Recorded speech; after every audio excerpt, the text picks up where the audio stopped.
And so we find ned9 reveals to us what Ned has been searching for is in actual fact hidden in Shataya's brothel, which is a brothel which is not actually run by Baelish. And we see that Baelish's intervention to keep Ned in King's Landing here has made him slip up, as he has forgotten the rule that he was told: don't be seen going to investigate, send someone else. And so Ned has now broken that rule at the height of the tensions, when everyone is pushing their own agendas in order to profit from the fallout of the revealing of Cersei's children's true lineage. Now, Ned is reminded of Lyanna and believes that if Robert did indeed wed her,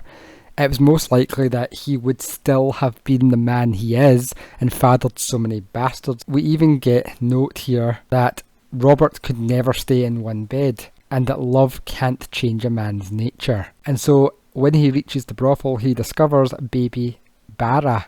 who is born to a redhead girl but looks like Robert. We also get more information on the bastard he fathered at Storm's End, which he actually fathered the night of Stannis' wedding on one of Stannis' wife's nieces, and he even broke in their wedding bed doing it. So it's safe to say that there's probably not a lot of love lost between Stannis and Robert. We also discover that Robert actually had bastard twins at Casterly Rock 3 years ago during a tourney held by Tywin. And due to this being such close proximity to the Lannister lands and Cersei's pride not wanting this to be the case, she had them both killed and sold their mother into slavery, showing just how ruthless she can be when she wants to be. Now, Ned has still not fully clicked on to what is actually the true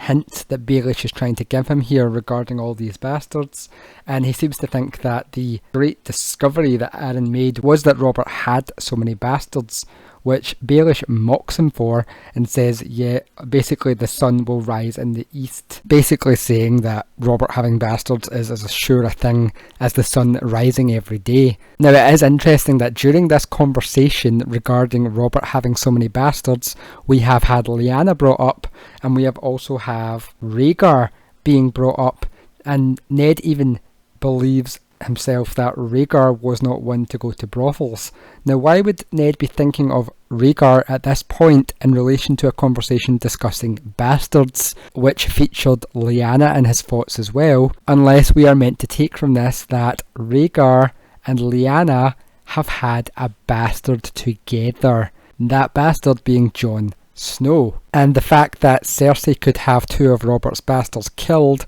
most likely means that Robert would have had to sign off on that. And so this again helps to emphasise why Ned hid Jon as his own bastard rather than making him Lyanna's, because Ned believes that Robert most likely would have killed Jon had he known he was Rhaegar's child. Now, upon leaving the brothel, it is revealed that Tywin has now received word of